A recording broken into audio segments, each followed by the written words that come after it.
na saa 5 usiku. Habari hizo zote unazipata mubashara kupitia Facebook at ITV Tanzania na YouTube ITV Tanzania. Zote ni kiganjani mwako, kompyuta na kompyuta mpakato. ITV Superbrand Afrika Mashariki.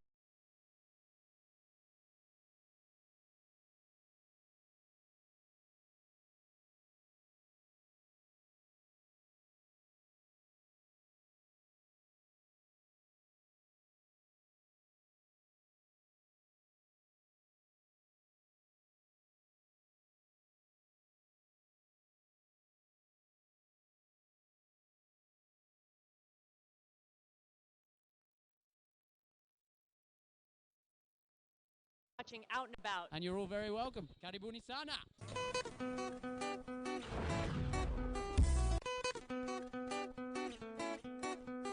Catch up with all the entertainment in Dar es Salaam and beyond on Out and About every Saturday.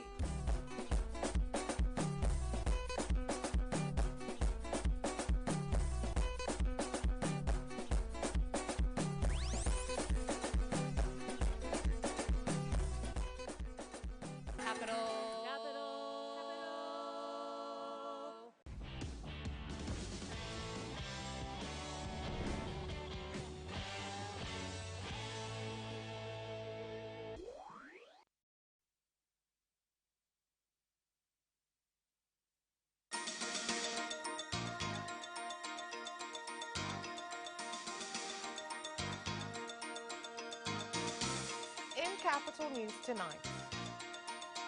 TMA refutes reports of incoming cyclone. 15 bodies of boat accident victims found and returned to the DRC. Nigeria amputee national team requests a friendly with Tanzania.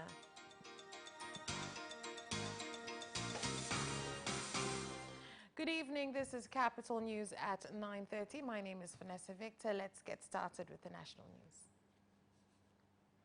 The Tanzania Meteorological Authority, TMA, has refuted reports circulating on social media that claim that Cyclone Kenneth will land in the country on April 26th after coming in from the Seychelles.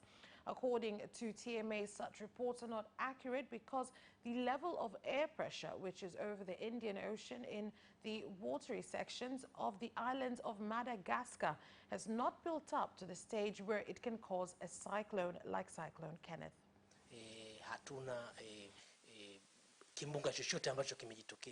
There is no cyclone that has occurred, although it is true that names were given for those that occurred previously. So for any that might occur, will be named Kenneth, although none has happened in the Indian Ocean. The low pressure in the northwestern in Madagascar could stabilize the condition, and we shall keep reporting on the pressure for now for the Indian Ocean. But so far, Cyclone Kenneth has not been reported to have entered the Indian Ocean. For now, people must take note of the heavy rain and wind for the Indian Ocean, especially in Dar es Salaam, Pwani, Lindi, Mtwara, and the islands of Unguja and Pemba. Kutoa taarifa za mwenendo wa mgandamizo mdogo wa hewa ambao upo kwa sasa. Some residents of Dar es Salaam municipal councils have been forced to live with solid waste in their homes for more than 3 months now due to disputes over the issue affecting the leadership of local governments and relevant municipal councils. In various parts of the city, residents were seen living with this waste inside their homes and their small children playing near the waste, which is a dangerous activity that could endanger their health. Tutafanyaje babangu? Kwa sababu ukisema uchukue usipeleke kwingine, wakija wanakuambia tunataka pesa, si hatujui mmepeleka. What are we to do? If you choose to take the rubbish somewhere else, when they come they demand cash. So now there are insects everywhere, which could lead to transmission of diseases. There is no way out. Hivi huko akai mtu. Wote tuko kule, tumekimbia masuala haya na wala umlango hautumiki. Ndio tunaishi hivyo hivyo, mtoto analisha, unampeleka hospitali, unamuuguza, anapona, ndio hivyo hivyo. Our children fall ill, some with diarrhea. We take them to the hospital, but once we get back, it is the same story. As you can see, our children play here, so we have stopped to do business so we can look after them. The rubbish is rotting, but at the end of the month, they come asking for money. As he was explaining the dispute over duties between municipal councils and local governments in some districts, the Ambassador for Environment for Kinondoni District, Mr. Yasin Dafa, said that some municipals like Kinondoni assume the responsibility for the waste disposal exercise from local governments and contractors.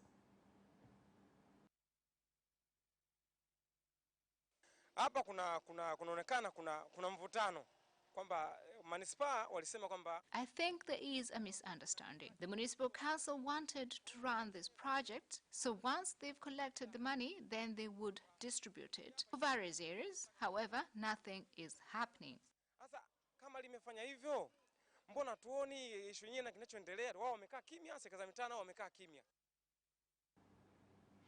Rice farmers in Tunduru District, Ruvuma region, have asked the government in the district to have specific strategies to prevent the illegal purchase of rice harvest so that many farmers can benefit from it and evolve from being small-scale farmers to large-scale farmers.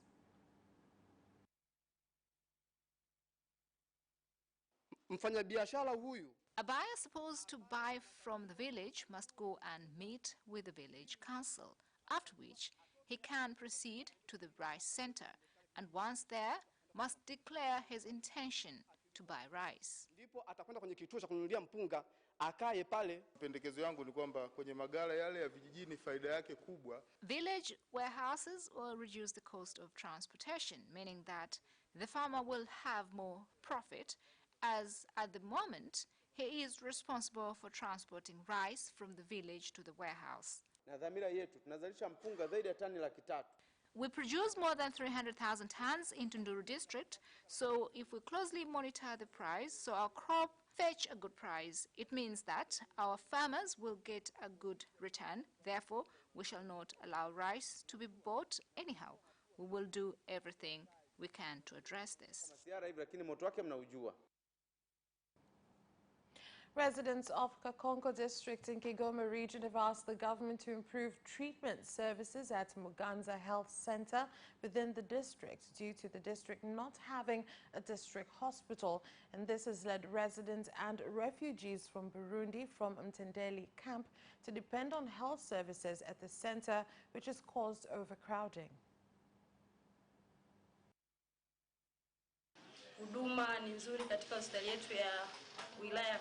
The healthcare given in our district hospital is good. We're delighted that more medical equipment has been provided, which means that now we'll be getting an even better service.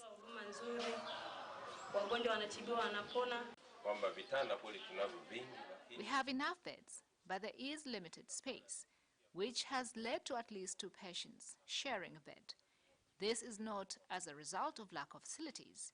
This health center also serves as a referral district hospital, meaning that a lot of patients come here for treatment, not just patients from here, but from surrounding areas too.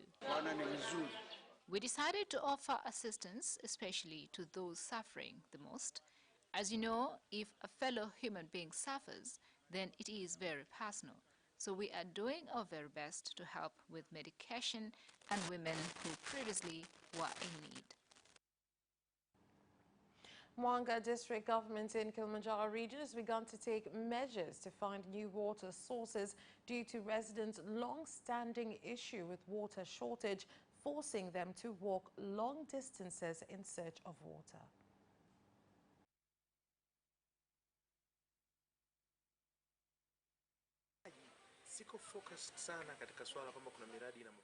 I'm not focused on projects with shortcomings. What I'm focused on is new innovative projects between the district commissioner, experts, and management, so we can have at least 70 to 80% agriculture on irrigation, rather than waiting for the rain. So we want to budget for this, so we can start implementation word by word.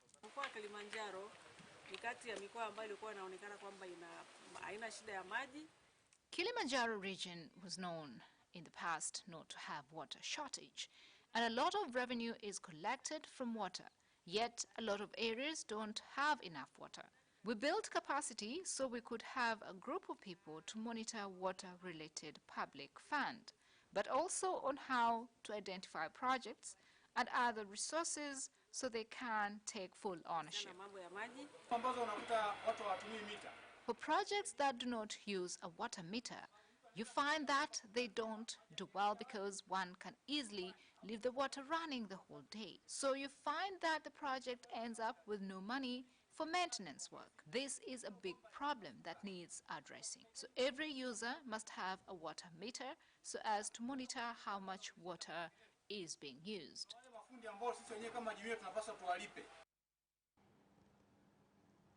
2 out of 5 car accident victims who were injured in Oldonyo Sambu area, Arumeru district, an accident which caused the deaths of 2 people, have been transferred to Arusha Medical Center's referral hospital after the condition worsened.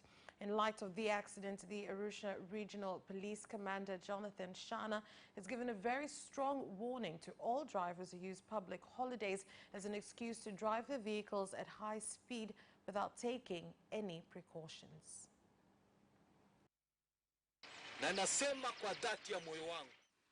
I speak from the bottom of my heart. The police force in Arusha is working closely with traffic officers who work day and night. We shall not tolerate reckless drivers. As you can see from this accident, there are 5 casualties, of whom 2 are critical and 2 fatalities.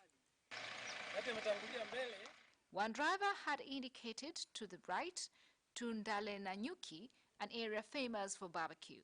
As you know, yesterday was Easter Sunday. This place is frequented by a lot of Kenyans who go there for barbecue. But there was another vehicle that was coming at a very high speed, and the driver did not take into account that the area is quite a busy one.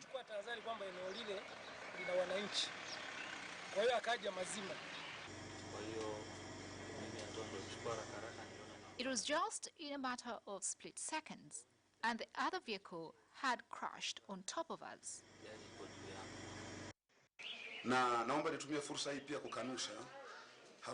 I would like to take this opportunity to deny what is circulating in social media, as well as in media houses from neighboring countries, claiming that 8 people have died of foreign nationality.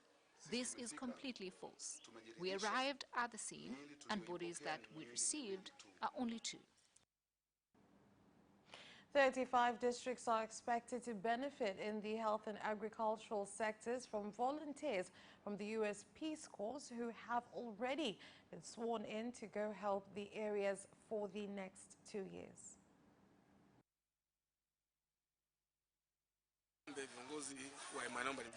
I urge regional commissioners and district commissioners, as well as other government officials, to receive them well and assist them accordingly, as this is a bridge between Tanzania and the United States.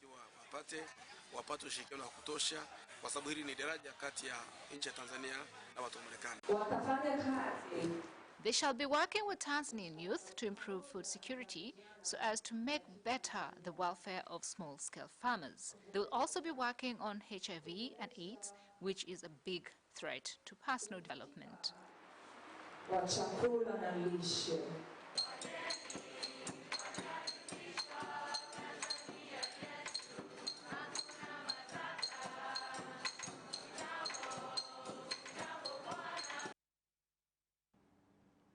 The leadership of Mar region has set major strategies to increase production of cotton from 200 kilograms to 500 kilograms per acre in the 2019-2020 agricultural season. This is aimed at raising the cotton farmers' economy as well as fighting poverty among them.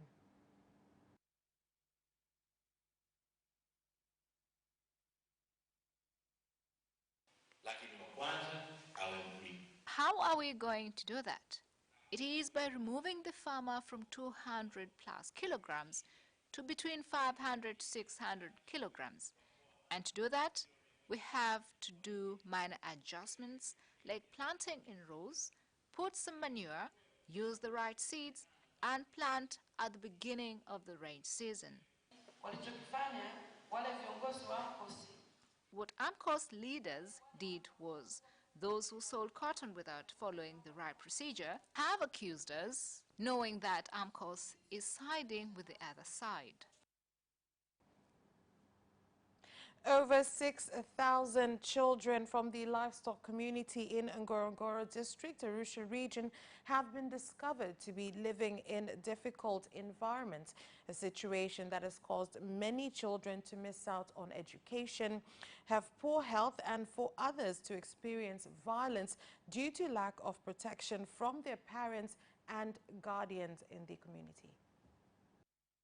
Kwa tarafa hii ya Ngorongoro, I would like to admit that in Ngorongoro ward, the adult illiteracy rate is quite high. In addition, I would like to say that in the district as a whole, we have identified a problem of children living in difficult and challenging conditions. In fact, I must say that we have ascertained that the number of children living in such environments is more than 6,000. I would like to say that the failure of our children to gain an education in this area is a problem which has gotten better. I must say that one of the major challenges hindering our children's education in the past was the poor registration of children in primary schools. At this juncture, I would like to say that many little ones in this area come from livestock farming communities. These communities keep their children at home instead of taking them to schools to be registered. Ngorongoro kumekuwa na changamoto ya namna yake. I must say that many of these children come from livestock farming communities who take their little ones to look after cattle instead of bringing them to primary schools to be registered. But after the intervention of evangelical churches and other groups, I must say that we have seen children from livestock farming communities going to be registered at nursery schools. This development has been pleasing to us all, I must say, and as a result, many children from such communities are now due to enter Standard 1 in this academic year. That's all for national news. International news is next.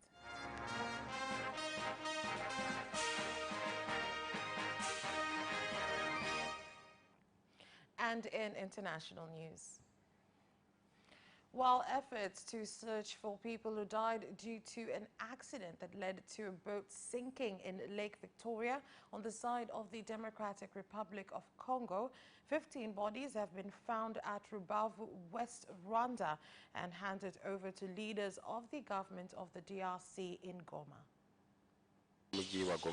We are happy and motivated since other important people from Rwanda are escorting us. Member of Parliament and musician Robert Kyagulanyi, more famously known as Bobby Wine, has been caught by police officers for failing to follow the ban on his music concert this Easter.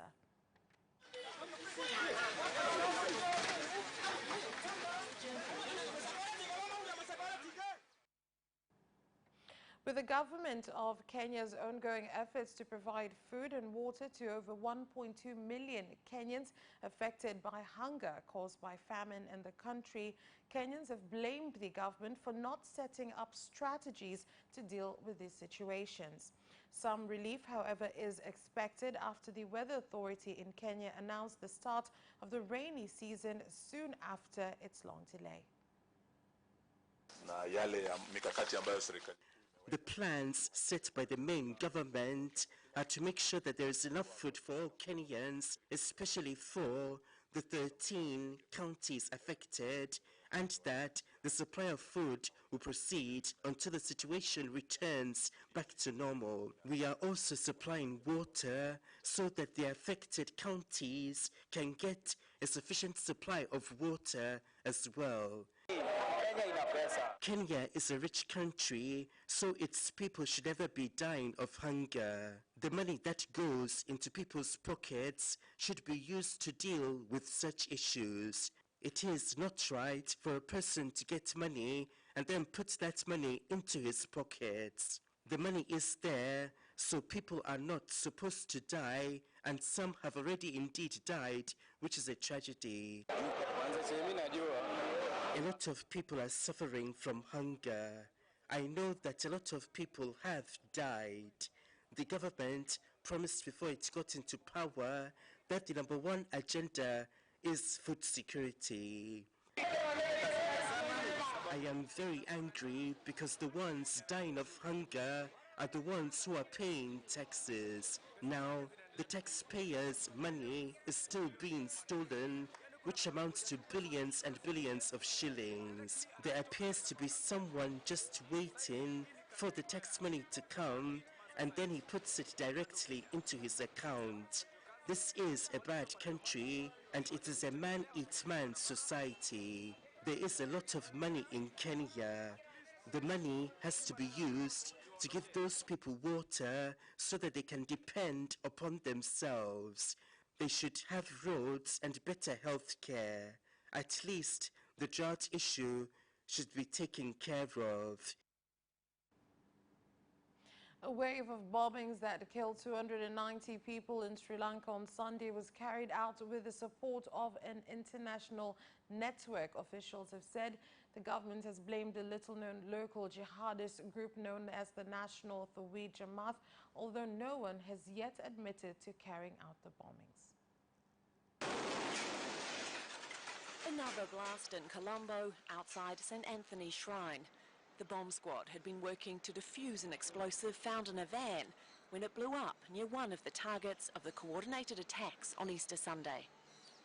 Other explosives were found near the city's main bus station. Sri Lanka is a nation on edge after the worst violence since the end of its civil war 10 years ago. Outside this hospital in the capital, they wait under heavily armed guard, hoping for news of their family and friends. She went to church yesterday. We kept calling her after we heard of the incident, but there was no response. That is why we came here first thing in the morning. Priests join the crowds gathering outside the morgue to identify the bodies.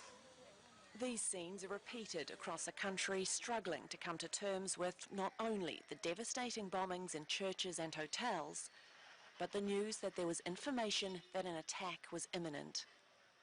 Chief of National Intelligence for Security Defense. The Chief of Intelligence wrote a letter to the police officials, where he mentioned many names of the members of the terrorist organization, but those letters have not been copied to the Prime Minister and the President. The Prime Minister has not been informed about the letters and these revelations. This letter indicates that the leader of Tawhid Jamaat has planned a series of attacks in this country. Sudan's military government has told protesters to take down the roadblocks in the capital, Khartoum. Demonstrators have been manning barricades leading into the military headquarters, which has been the focus of the protest that helped lead to the ousting of President Omar al-Bashir. In the third week of the sit-in at the army headquarters in Sudan's capital, Khartoum, thousands gathered around a podium. They were waiting for the coalition of the Declaration of Freedom and Change to announce names for a civilian transitional council. The coalition made a different announcement. We'll continue with the sit-in and have suspended talks with the military council. We'll escalate the revolution on the streets through protest schedules till our demands are implemented. We'll start forming a complete transitional authority that we'll announce in a few days. The military council took over when it ousted President Bashir on the 11th of April, ending his 30-year rule. It had hoped that forcing out Bashir would end the sit-in that started nearly a week before after months of protests. Since taking over, the military council has been in talks with political parties to form a transitional government. But many at the sit-in say the army isn't keen to hand over power to a civilian government, a key demand for them to end the protests and return home. In my opinion, we are with the Declaration of Freedom and Change because they got us this far and will be with them till the end. Since the council is part of the old regime and is behaving like the old regime, we'll continue with protests till it's gone. And that's all for international news. Sports news is next. Hi, my name is Kotaro Tokuda. What's up? My name is Céline Garnier. I'm John Barnes from Liverpool Football Club. The hip hop, a hip it, the hip it, the hip hop. You don't stop the rockin' to the bang bang boogie. Say up jump the boogie to the rhythm of the boogie to beat. Now what you hear? I'm watching Sports Gazette. I'm watching Sport Gazette. And you're watching Sports Gazette with Sebastian.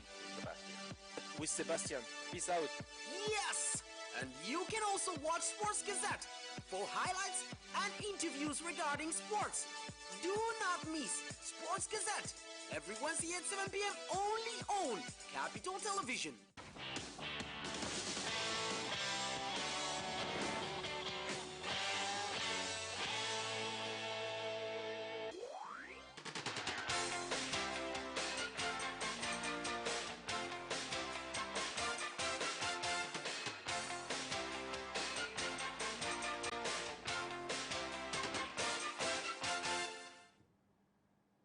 Welcome back, and in sports.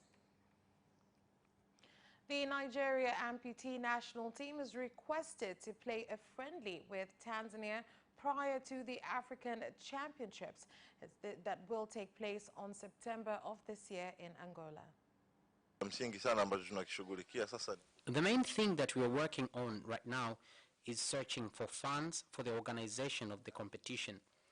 We are working with the government to see how they can help us in organizing the competition. The awareness is good, and the government has already started cooperating with us in organizing the competition. Simba Sports Club